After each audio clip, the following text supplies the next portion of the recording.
सारी जगहों पर देखी जाती है। मैं अपनी बहन की जानिब चाहूँगी, आलिया कामरान माशाल्लाह बेहतरीन जो है वो गुफ्तगू कर रही थी। मैं आप बताइए जी, आप कुछ कह रही थी, मैंने सुनना चाह रही हूँ। जी, मैं यही कहना चाह रही हूँ कि जैसे कि अभी मेरी बहन ने पंजतन पाक अलैहिस्सलाम की शान में बड़ी खूबसूरत मनक़बत पेश की, तो मैं इसी से अपने सिलसिला गुफ्तगू को आगे बढ़ाती हूँ कि ये हस्तियाँ कौन सी हस्तियाँ हैं कि जिस दर पर अगर कोई मुसलमान आया तो उसे इन हस्तियों ने फ़ख्रे सुलेमान बना दिया। और ये हस्तियाँ यानी पंजतन पाक अलैहिस्सलाम, चहारदा मासूमीन अलैहिस्सलाम का दर वो दर है कि इस दर पर कोई बेज़र आया तो वो अबू ज़र बना दिया गया, कोई बेदाद आया तो वो मिक़दाद बना दिया गया, कोई बेमाल आया तो वो बिलाल बना दिया गया, कोई मजबूर आया तो वो मुख्तार बना दिया गया। और माशाल्लाह हम जाते हैं सेवन की धरती पर, तो अगर कोई बेपरो परवाज भी बनकर आया तो वो शहबाज बनकर सेवन की धरती पर बिठा दिया गया। और इस दर की अजमत यह है, इन 14 की अजमत यह है कि ये 14 कहीं भी मुनकिरों को देखते हैं तो फिन्नार कर देते हैं, और हम और आप जैसों को देखते हैं तो सच्चे आज़ादारे हुसैन कर देते हैं। तो ये इस दर की अजमत है। और चूंकि इस दर की जो माँ है वो बीबी फातिमा बिनते असद है, 12 इमामों की माँ बीबी फातिमा बिनते असद है। और देखिए, जिन्हें फ़ख्रे मरियम भी कहा जाए, फ़ख्रे आसिया भी कहा जाए तो बेजा नहीं होगा, क्योंकि देखिए तारीख़ इस्लाम गवाह है कि कोई भी खातून, जैसे कि अभी प्रोग्राम के शुरू में आपने तहमीदन जुमले अर्ज़ फरमाए थे कि कोई बीबी की इतनी हिम्मत नहीं होती कि वो जाए खाना काबा के हरम में कदम रखे, लेकिन ये वो वाहिद बीबी है कि जो अपने घर से खाना काबा की तरफ तशरीफ़ लाई, जबकि चाबियां जो थी वो जनाबे अबू तालिब अलैहिस्सलाम के घर में ही थी। और लेकिन बीबी आपने मेरे इल्म में इजाफा किया, बहुत शुक्रिया। जज़ाकल्लाह। मेरे पास कम शायद इल्म था, मैंने जज़ाकल्लाह जज़ाकल्लाह। तो चाबियां जनाबे अबू तालिब अलैहिस्सलाम के घर पे थी, लेकिन जब अल्लाह ताला की तरफ से इज़्न आया कि अली की विलादत हो रही है, तो अब बीबी फातिमा बिनते असद जो 3 बेटों की पहले से ही माँ, ये भी नहीं कि तजर्बा नहीं था बीबी को माँ बनने का, लेकिन बीबी माशाल्लाह तजर्बेकार थी। बीबी के पास जब इज़्न आया कि अली की विलादत होने वाली है, तो बीबी खरामा खरामा चलती हुई सहने काबा में तशरीफ़ लाई, रुकने यमानी पर अपना दायां हाथ रखा और आसमान की तरफ निगाह की, और एक जुमला बीबी ने इरशाद फरमाया, परवरदिगारा मैं तुझ पर भी और तेरे भेजे गए तमाम पैगंबरों पर ईमान लाती हूँ। परवरदिगारा तुझे वास्ता इस मौलूद का जो मेरे शिक्म में तेरी अमानत पल रहा है, परवरदिगारा मेरी मुश्किल को आसान कर दे। अब तारीख ने लिखा कि ना जाने किस अंदाज से, कितनी फसाहत और बलागत के साथ बीबी फातिमा बिनते असद ने ये कलाम किया। न जाने क्या अदा थी बीबी की कि दीवारे काबा बेसाख्ता खिलखिला के हंसी और दीवार का दर खुल गया। वो ऐसी हंसी कि दीवारे काबा में शिगाफ नमूदार हुआ। बीबी के लिए आवाज आई, अदखुली फातिमा, अंदर तशरीफ ले आओ। अब ये वो वाहिद बीबी है कि देखिए, एक तरफ तो फातिमा बिनते असद को अल्लाह ने बुला लिया, और अगर तारीख पे हम निगाह डालें तारीख इस्लाम में, तो बीबी मरियम को ईसा की विलादत के वक्त ये कह दिया था, मरियम बैतुल मुक़द्दस से चली जाइए, ये अल्लाह का घर है, कोई दचा खाना नहीं है। और देखिए, बीबी फातिमा बिनते असद को बुला लिया गया। बीबी फातिमा बिनते असद अंदर तशरीफ लेकर गई, 3 रोज तक अल्लाह की मेहमान रही। अगर ये कहा जाए तो बेजा नहीं होगा कि ये वो वाहिद बीबी है कि जिनके लिए हुराने जन्नत खाना लेकर आती है। ये है अली का मुकद्दर और ये है बीबी फातिमा बिनते असद का मुकद्दर। मकाम देखिए, बेशक इतना आला तरीन मुकाम है बीबी फातिमा बिनते असद का। और फिर तारीख ने बयान किया कि जब 3 रोज के बाद, यानी वो लोग जो इर्द गिर्द चक्कर लगा रहे थे और अबू तालिब के पास जाते थे, जनाबे अबू तालिब के पास, कि अबू तालिब आपकी ज़ौजा गई हैं, आप हमें बताइए कि वो कब बाहर आएंगी। तो अबू तालिब ने चाबियां उनके सामने फेंक दी, कलीद बरदार थे, चाबियां उनके सामने फेंकी और फरमाया कि जाओ खाने काबा में आप जाके खुद ताला खोल लो।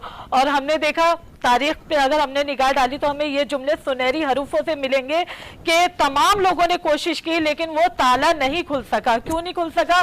कि जिसे अल्लाह ने रास्ता दे दिया, अल्लाह अकबर, उससे दुनिया कौन होती है ढूंढने वाली। अब 3 रोज गुजरे तो जनाबे रसूल खुदा सल्लल्लाहु अलैहि वसल्लम जब अल्लाह ताला की तरफ से इज़्न मिला है रसूल खुदा को, तो रसूल खुदा तशरीफ लाए, उसी मुकाम पर अपना हाथ रखो, फरमाया परवरदिगारा मुझे तो अपने वली का दीदार फरमा दे। दीवार काबा फिर हंसी और फिर एक बार शिगाफ नमूदार हुआ। अब बीबी फातिमा बिनते असद फरमाती हैं कि जैसे ही मैंने देखा कि मोहम्मद सल्लल्लाहु अलैहि वसल्लम ने खाना काबा के अंदर कदम रखा, तो वो बच्चा अली जो 3 रोज से आंख नहीं खोल रहा था, ना ग़िज़ा हासिल कर रहा था, उन्हीं मौलाए कायनात हज़रत अली अलैहिस्सलाम ने रसूल खुदा की आगोश में आते के साथ ही पहली मर्तबा आंख भी खोली और पहली मर्तबा अपनी ग़िज़ा हासिल की। किस तरह? दहने रिसालत से।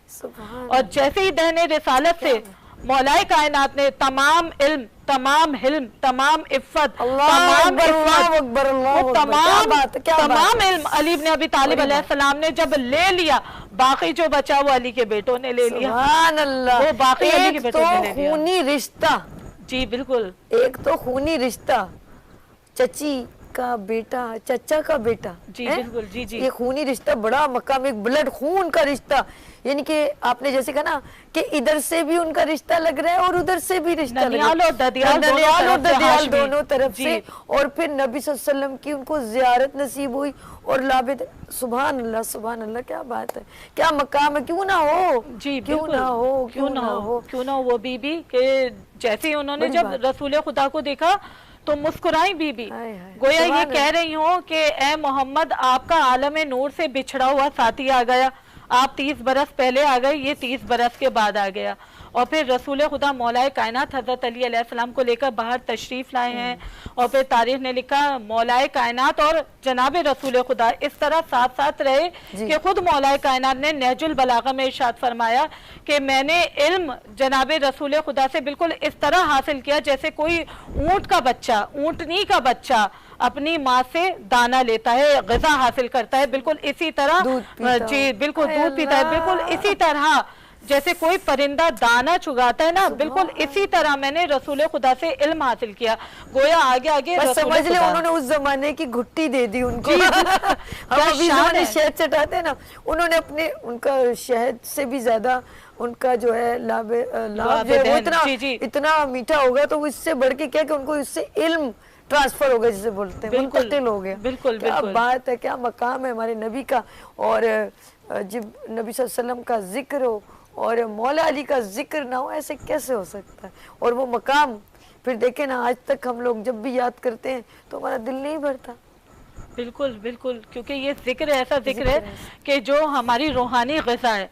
और आप खुद भी गौर करेंगी कि जब भी हम जिक्र अहले बैत या जिक्र चहारदा मासूमीन अलैहिस्सलाम रोज ना करें तो हमें अपना आप भी भला नहीं लगता, इसलिए कि ये जिक्र तहारत की पहचान है, ये जिक्र शराफत की पहचान है। तो हम बहुत खुश नसीब हैं कि हम उम्मत मोहम्मदी में पैदा हुए। ये वो उम्मत है कि जिसके लिए खुद रसूल खुदा ने दुआ मांगी थी, परवरदिगारा मेरी उम्मत को बख्श दे। और जनाब फातिमा बिनते असद सलामुल्लाह अलैहा वो बीबी कि जिनका मुकाम इस कदर बुलंद है कि जैसे आज बीबी का विसाल है तो तारीख ने बताया कि मौलाए कायनात हज़रत अली अलैहिस्सलाम की आंख में आंसू आए। और मौलाए कायनात हज़रत अली अलैहिस्सलाम जब रसूल खुदा के पास तशरीफ़ लाए हैं तो रसूल खुदा ने मौलाए कायनात की ये हालत देखी तो फरमाया कि या अली आपकी आंख में आंसू क्यों आए।